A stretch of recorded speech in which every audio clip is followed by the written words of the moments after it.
What is going on, everybody? My name is Conor Lawler. Welcome back to another week of Hero or Zero here on the Heroes for Hire podcast.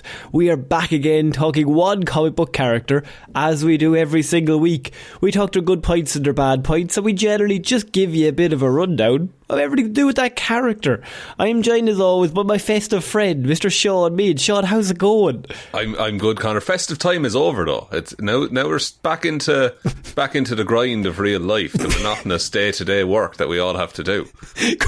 Coming in with, you can tell he worked today. Oh, how dare they make me work on a day I specifically didn't book off. I, on the other hand, had the day off, so I'm feeling much more cheery about everything. I'm in that weird week between Christmas, New Year's, where you're not working. It's a glorious time. It's a glorious time. I've eaten so much chocolate, Shaun. You don't even like chocolate, no, that's the thing. Just to spite you today, I was doing it. Oh, you knew I'd want to eat chocolate. Yeah. So Shaun, I did. And this is our first episode since Christmas, since all that stuff. Last week, you did the Marvel character Chair. I did. To resounding success, I will say. I am annoyed about the fact that we had multiple people messages just with the word Chair. That got to me. I call that a good bit, everyone. Can keep that up.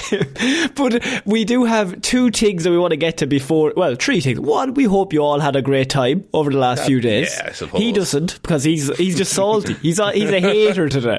But I, on the other hand, hope you all had a good time. New Year's is coming up. I'm hoping if you were by yourself, I hope you had an okay time. I hope it was a manageable time. And look, I hope everyone's safe and happy. But yeah. Hope everyone's doing your best. Doing your best. Whatever way you're doing it, just do your best. But secondly, Shaun, great news. The task of 100 Spotify 5-star reviews before Christmas. Has it been accomplished? 6 away. 6, As of this recording, we are 6 away. Look, I know 6 of you listening haven't done it yet. Yeah. Okay. We is close. And frankly, I'm in no mood today. Just fucking do it. I've seen it climb slowly over the last month or so, as this was the campaign that we've been running for the last month. Yeah. And we're 6 away. We are so close. So if you haven't Not to give people too much credit before they've done it, but we have actually made serious progress and great strides, and thanks to everyone who did. Yeah. But also, 6 more, lads. Come on. So if you haven't given us 5 stars on Spotify, please, it would really, really help us out. And lastly, our live listener hangout is probably already happened by the time this comes out. Oh, I'm not editing that quickly. Yeah. So thank you for everyone for showing up to our listener hangout earlier on today. And so how does this work then? Because we are announcing the weird news thing on the hangout. Yeah, so we can now announce it here, is that the votes for the top 10 weird news stories for next week's weird news is now live. I will put it up on all the socials, and all you have to do is click into it, and you can vote as many times as you want for all the different stories. Whichever stories that you like the best out of weird news this year, we'll do a top 10 show, and then the top 10, we have like our number one weird news story of the year that will be next week's weird news show. Yeah, and those episodes are always a lot of fun, and they're a good way to introduce someone to the show. I think last year our most popular episode was the best top 10 of weird news. Yes. Simply because it's the best of the best. It's the best of the best. It's the best 10 stories. I'm voted for it by you guys. So please, the voting is now live. Check the Facebook, check the Twitter, check the Instagram. It's up there somewhere. But Shaun, we got to get into some Hero Zero stuff, because we haven't talked about any sort of... You don't know who I'm doing. No, I put this together last week. Shaun, I am doing a man, because there's so many things happening at the moment in the world in terms of events. In terms of, here? I'm not talking about wars. I'm talking events. Oh, thank goodness! What a weird segue that would have been. I mean, I'm talking about maybe something called Christmas. Yes. I'm talking New Year's. Other events. Festivus, Hanukkah, fantastic. Kwanzaa has started now. Of course, all of them. What perfect character to cover at this time than a character we covered many, many years ago when the mics were terrible, and now we can talk about him properly. That is Julian Day, Calendar Man, Shaun. Yes, one of the A character who's not scary until one writer turns him scary. Exactly. So Calendar Man has the main thing is that he starts as a joke in like the 50s, as always with all of these Batman villains or Gotham villains. They kind of stick around as a joke for like maybe 30 years. And then around in the 1980s and 90s, new writers came in and they decided, wouldn't it be fun if we took all the Joe characters and kind of just made them serial killers? Crazy. Yeah, well, you get writers like Frank Miller and shit like that in who just decide, hey, I'm going to go insane with this. Yeah, because why not? Like, nobody would ever see it coming. Yeah, so okay. So, yeah, I don't remember a lot of what we talked about the last time we talked about Calendar Man. So, my main experience has been the Arkham games versions of Calendar Man. Yeah, he is in the Arkham. That's probably one of his biggest appearances, I would say. But Calendar Man was created by Bill Finger and Sheldon Moldoff back in September of 1958. So, Bill Finger created Batman, as we all know. Bob Kane did not. I think you'll find that was Bob Kane. No, it wasn't. It just wasn't. We should do Hero Zero one time. I should just do it on Bill Finger and just spend the whole report being like, yeah, Bob Kane said he did that, but he didn't. That could be a fun thing of like just more like just talking about comic books for Hero Zero. That could be fun. The time was ripe for Calendar Man when he debuted in 1958. So like so many supervillains, he was kind of just vaguely looking for fortune and to kind of make a fool of Batman at the time. And he had a gimmick, which everyone had to have back then. Yeah, you couldn't be a street-level criminal. You had to be a larger-than-life fancy man of crime. So he planned his crimes related to the seasons. But rather than just focusing on the traditional 4 seasons of spring, summer, autumn, winter, he also included a special 5th season. This was a hidden clue to his true identity, because Shaun, in his first story, he arrived in the guise of Maharaja the Magician. Julian Day arrives into Gotham City. I'm sure very culturally sound. I was just going to say, I'm sure the most tasteful representation of a Maharaja. 1958, doing somebody not white or a man. Oh no. He arrived in Gotham City for a 5-day engagement, which was actually a front for a series of crimes he intended to commit. So he began basing his crimes on the 5 different seasons, which were the winter, spring, summer, autumn, and the Indian monsoon or rainy season. Okay, more of a weather event, but I'll accept it. He basically wore outfits to match with the crimes. And the 5th costume turned out to be the one he wore as his day job as the magician. Right.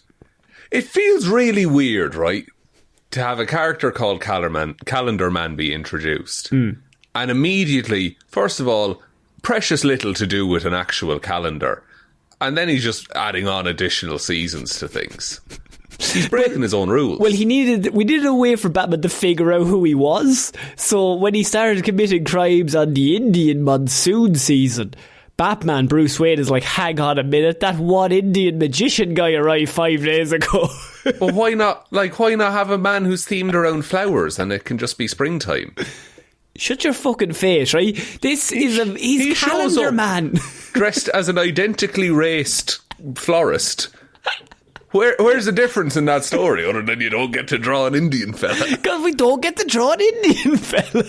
That sold comics in the 50s. That made them fly off the shelves. So not much was learned about Calendar Man's background in that story. You could just find that Batman solves the crime, beats him up a little bit and puts him in jail. Although, I mean, it did provide him a few colourful costumes. So, I guess. I mean, that's his very original story. And for a long time, he's just a joke. He's just a gag character who just kind of shows up, what can you do? But by the time a story known as Batman the Long Halloween miniseries comes around in 1997, the Calendar Man had already been getting to start out to get fleshed out a little bit more. And the Long Halloween, for anyone who hasn't read it, is a big long story set during Batman's early career, where he hunts a killer who uses holidays as the theme for his murders. Yes, it also has the best version of the batsuit with the big long ears on it. Oh, very good, yes. Yeah. So in order to catch him, obviously Batman's like, Julian Day must be involved. Has to be. This is him all over. It's him all over, and he goes to Arkham, and Julian Day is there, but it's not Julian Day because he's locked up. So Batman's like trying to get information. Why? What event is coming up soon? Like, is there a certain thing that is not well known, but like is known in other parts of the world, that maybe there's a crime going to be committed tomorrow? I'm not sure. And Julian Day is basically seen as like Criminal Minds kind of guy. Like he's giving the insights. Yeah, it's like the Clarice Hannibal Lecter thing, that you're going to the criminal for advice on how the other criminal thinks. Exactly. And so during the story, it's also revealed that his first name is Julian Gregory Day. So his first and middle name referring to the Julian and Gregorian calendars. Okay, that's kind of clever, writers. Bet you fucking took an early Friday on that one, didn't you? So, like, this was all kind of came in later on. So you can see where he comes in as a joke, then they add on to it in the Long Halloween. And then a lot of people are like, tell us more about Julian Day. Like, we want to know. And so then they write his whole origin. They go back and they retroactively add his whole origin that adds to the character, and that's where I'm going to get into now. Okay, so they give him context because he was well received. Exactly. So as a youth, Julian Day's father promised that he would be home for the holidays.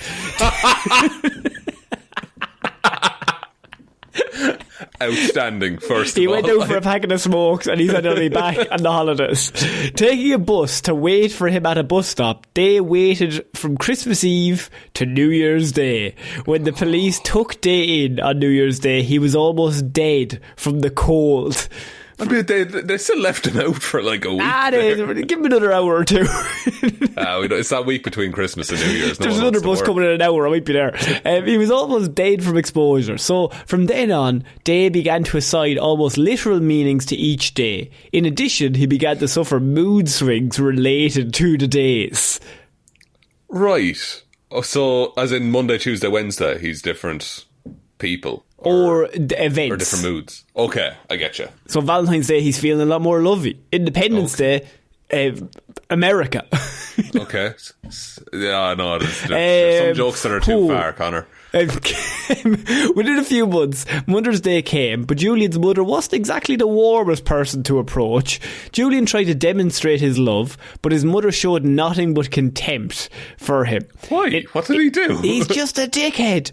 In a fit of uncontrollable rage, Julian attacked his mother.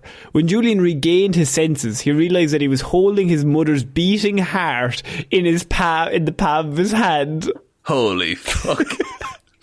Transition this into him dressing as an Indian magician. Yeah, whenever they do this, whenever they like make the character serious and then add a cool backstory, you always got to go back to the 1950s when they're introduced like, hey, Batman, you'll never catch me. And they go around the blimp. Mustache kind of like it. Man. Okay, so he kills his mum. Yeah. Bad move. On Father's Day, Julian discovered that his old man was living in the East End docks. Julian tells his father that he wants to clear the air between them by having an afternoon to themselves. Julian insists that the two of them go out into the Gotham Bay for some fishing. Okay. The day slowed to a crawl as Julian finished hacking what was left of his father. Julian used various parts of his father to reel in some big catches. Oh my.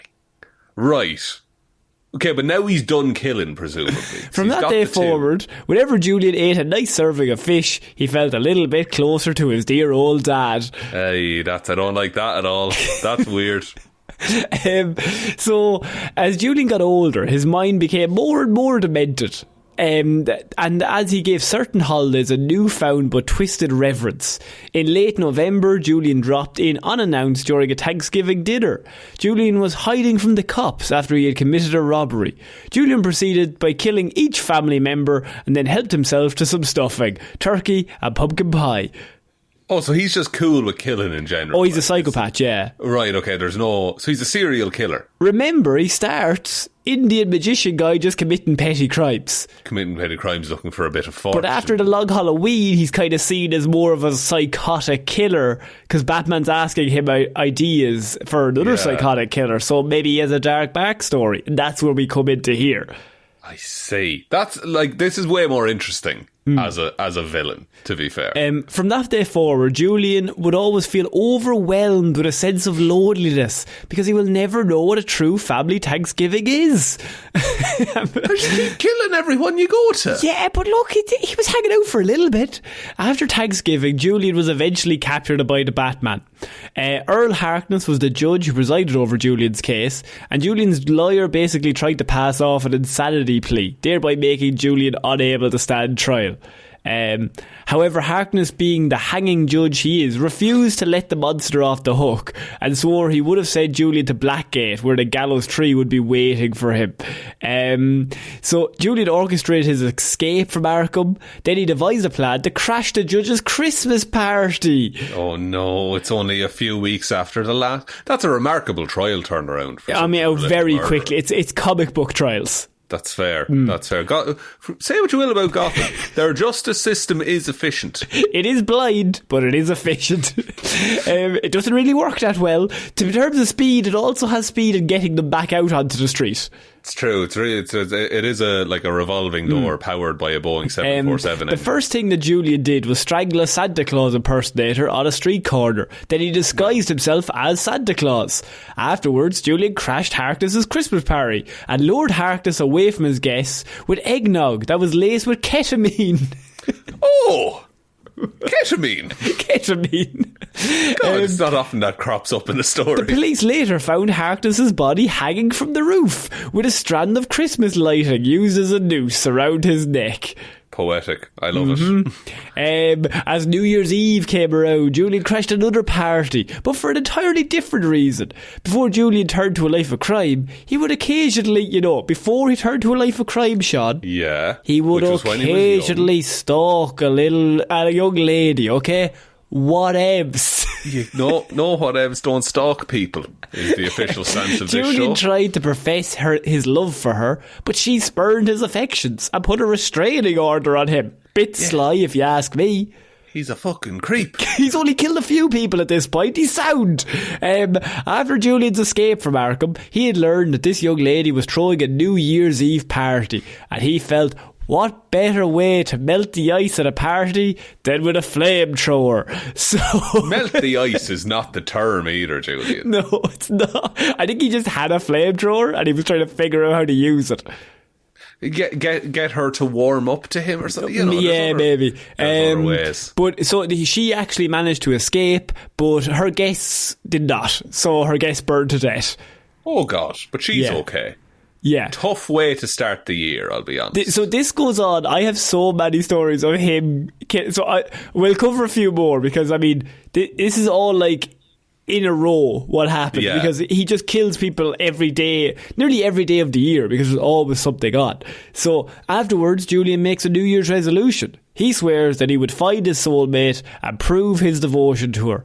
So Valentine's Day comes around, Shaun, and Julian eventually caught up with the girl that ran away. He bought her a dozen red roses, an assortment of chocolates, and a nice lacy garment to make the night memorable, Shaun. Right, she doesn't want any of it. He killed all of her friends. So he's only killed a few of the friends. Okay. I think if you kill any of your partner's friends, it's a red flag. It's a bit of a red flag. If you flamethrower my friends, I'm not going to be happy. Yeah, I'm going to be honest, Connor. If you flamethrower any of my friends, we're going to have words. Strong words or just words? Strong words. Oh, fuck. Off mic words. Off mic words. I'm putting the flamethrower away. Julian smothered her with love, along with a pillow. What? He just smothered her with love. Look, oh no, don't. She was, however, resuscitated on her way to the hospital. Unkillable. How many more times does she almost get killed by Callum? Julian, at this point, he's left with a broken heart. Does he think she's dead? No, he knows that she survived. Ah, darn. But the spirit was lifted when his gang committed a string of successful robberies. However, Julian began to realise that someone in his gang was an informer for the Batman, because there had been a few instances where the Batman miraculously showed up before the heist was even committed. So Julian wasn't sure which of his men was the rat. So he decided to host a St. Patrick's Day celebration. Huh? Me and you? Huh? Yeah. Oh, okay. I don't drag me into this. Like, don't associate me with this, brother. I know what's coming here, and it doesn't sound great. Maybe he doesn't kill anyone here. I guarantee. I'd also wager he kills him in a very insensitive way. He served each of his men a pint of green beer, but what they didn't realise was that the dye that made the beer green was actually green mamba venom. Classic. He couldn't help but laugh at the irony, because late St. Patrick, he drove all the snakes he had in his company away, and now their bodies were rotting away under the shamrocks. Wow, that's really... It's like poetry. It Isn't rhymes. it good? Also, the snakes were pagans. That's who St. Patrick got rid of. Got rid of all the pagans. Are we for or against that? The pagans were cool, man. Few druids around the place. Hear them out. Let's see what happens. I'll just tell, like, Ireland would be a lot more class if it was run by pagans. It'd be a lot more class. You're on the tourism board. Julian eventually learned that his old flame was still alive. God damn it. The unkillable woman. And so he decided to play a little practical joke on April Fool's Day. Julian managed to sneak into her garage and gain access to her car. First he cut the brakes to her car, then he carefully placed a hidden camera on the dashboard so he could enjoy the joke while it was in motion. At 5:20... Wait, so he's not even trying to get with her at this point. He just wants to now he's just sick of it. Now he's just like, I've tried so many times. You can't die, and that's weird. I'm sick of monologuing.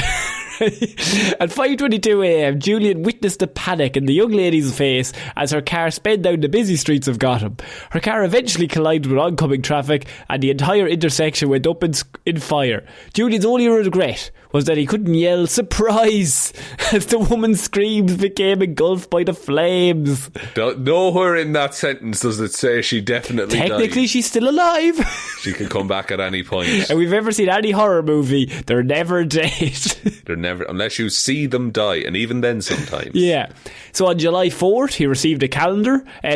Commissioner Gordon received a calendar with the month of July ripped out. Batman figured that Julia was going to strike during the Independence Day celebration. Makes sense. Batman managed to apprehend Julian, but he was unable to save the innocent lives who were housed in the intensive treatment ward. As Julian was being carted off to Arkham, he couldn't help but notice the anger and sadness in everyone's eyes. Julian, with a grin on his face, simply replied, "What's the 4th of July without a barbecue? Ha ha ha ha."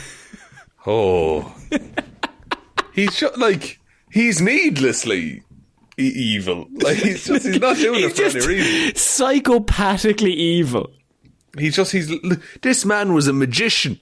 Yeah. See, the great thing about Calendar Man is that people hear of Calendar Man and they think it's a laugh. And he actually has an outfit that is very funny. If you've seen the outfit, it's a bit of a laugh. If it's a Joe costume, it's a Joe character. That I love when a Joe character gets turned into just a psychopath. We had it with Killer Mott as well, if you remember. It's just a case of once you nail that, you can lock in, and there's nothing scarier than somebody who's like called Calendar Man just killing people one by one. Yeah, I do like the version that is like the bald head and then the numbers tattooed around his that's proper scary. The original one has like the calendar bit sticking out of his belt and all. Yeah, he looks like a superhero with a cape made of calendars and numbers around his waist. Like, yeah, it's dumb. Yeah. But the scary one is actually like, oh no, this could be a real dude. So when August came, Julian managed to escape Arkham again, but this time with the help of Scarecrow. Scarecrow had designed a new strain of fear toxin, and Julian devised a wicked idea to infect a mass number of dogs with the toxin, then set them loose. Dogs? On the festival of Saint Roch, the saint of dogs, Saint Roch. How do you spell it? R-O-C-H.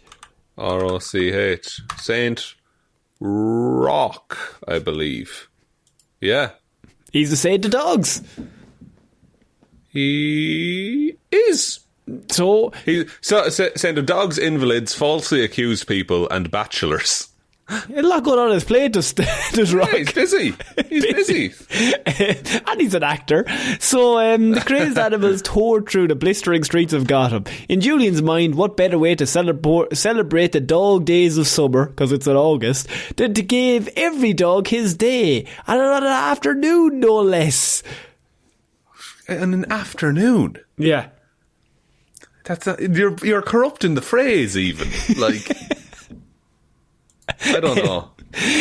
He's playing fast and loose with the calendar, is all I'm saying. His last crime that he committed that really stood out to me was that on Labour Day, Julian goes off crazier than usual. First he poses as a construction worker and then crashes a bulldozer into Gotham's gold exchange. But he doesn't take any gold because that would require him to do some labouring. And everybody has Labour Day off, so you're not allowed to work. But he crashed the bulldozer in. But he just crashed it. But that's work. I think he just put a brick on the accelerator and walked away. Right. What? Okay. So he's adhering to the rules of the holiday. Yeah. But in a psychotic way. Well, next he pays homage to the labours of Hercules by setting a pack of wild boars and lions loose throughout the city. And then lastly, Batman captures him just before he could inflict any devastation on the poor women who were in labour in the maternity ward of Gotham Medical. Batman got to him just before he could harm them. God. Yeah. He was just about to kill a load of newborns. Yeah. He's also done things of like based on days of the week. But Batman always catches him once again. He's been caught by several people. In the New 52, he's a lifestyle reporter for Channel 52. And I don't think that's as fun as just a psychopath. Yeah, he's just a lunatic. So in terms of pirate powers and abilities, his abilities are gadgetry. He's a successful inventor. Weaknesses, obsession. He's obsessed with the calendar. Yeah. So if you just remove all holidays, is he done? Yes. Or he'll go back to like historical ones or something. Maybe, yeah. Well, he was actually, a really cool fact was he was driven insane when he was put in solitary confinement on the night of December 31st, 1999. Oh, man. Yeah, that's cool, isn't it? Yeah, it's just before the millennium happened. He was like, nah. Because they didn't know if all the calendars and all the times and all the computers would work, so he didn't know. Y2K could have happened to him. He could have got Y2K'd. Yeah. As did we all. As did we all. So, like, yeah, in his earlier incarnations, Calendar Man is depicted as like the usual stereotypical Silver Age, different costumes to commit crimes. Then he's barely used, and then he's revamped by writer Jeff Loeb in The Long Halloween. And he's institutionalised basically in Arkham Asylum and is deemed as an insane, ruthless criminal. Like, completely insane, completely ruthless. And there's no hope of him ever not being that. No. The new version is best known for having abbreviations of the Muds tattooed around his head in a circle as well. Good look. It's a really good look. And played by Sean Gunn in The Suicide Squad. He is played by Sean Gunn in The Suicide Squad, yes. From Gilmore Girls. Sean Gunn from Gilmore Girls, ladies and gentlemen. Have you seen Gilmore Girls? No, I have not seen a single episode. I've been watching it recently, right? All right. Let me tell you this. I'm going to say I'm a fan of the gals, right? Fan of everything to do with it. I don't know who's on camera for that show, but there are full scenes that are completely out of focus, and it's driving me insane. Is it just low res, or is it just actually unfocused? No, not low res. There is something in focus on the shot. Like maybe a bowl of fruit, but there's people talking above the bowl of fruit completely out of focus. They really wanted to look at the fruit is going to be key to the whole thing. And I'm genuinely I was watching it and I'm like, who said this was okay?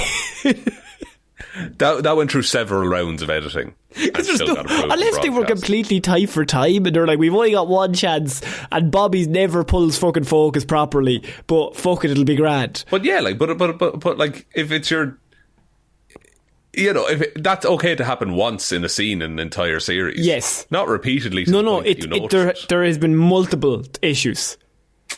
I'll write off to the creators of Gilmore Girls there now. I would really like you to watch it just so you could have that moment with me where there was a moment, Shaun, while watching it where I thought I needed glasses. Like, I thought it was me. I genuinely was watching it going, fuck, my eyesight must be going, because like there's no way that gets put to air. There's no way. You were like, surely the Gilmore Gals couldn't have made an error. And then it cuts back to a different shot and that's completely unfocused. I'm like, oh, my eyesight's healed. Oh, good. You're like, hang on a minute. So that's my report on Calendar Man, Shaun. Very good report on a very cool and scary character, Conor. Would you like me to take us out? Of course. Thank you everyone for listening to this episode of Hero or Zero. We will be back on... We were back earlier in the live show, and then we'll be back on Wednesday with Weird News Wednesday, and then next Friday with another Hero or Zero. Is that the plan? I think that's the plan. I think that's the plan. That's the plan. So thank you to everyone who supports on Patreon, patreon.com/Heroes for Hire podcast. Link to that is in the description. Also the link to the merch store, heroesforhire.ie/shop. Twitter is @HeroesForHirePod, the 4 is the number 4. Facebook is Detective Divilment's discussion group. Instagram is Heroes for Hire podcast. And the best way to ever help out the show is to tell one human being that we exist. Just the one, please. And I think that's about it, Conor. I think so. So I've been Conor Lorraine. I have been Shaun Meighan. I shall see you all next week, guys. Bye. Bye.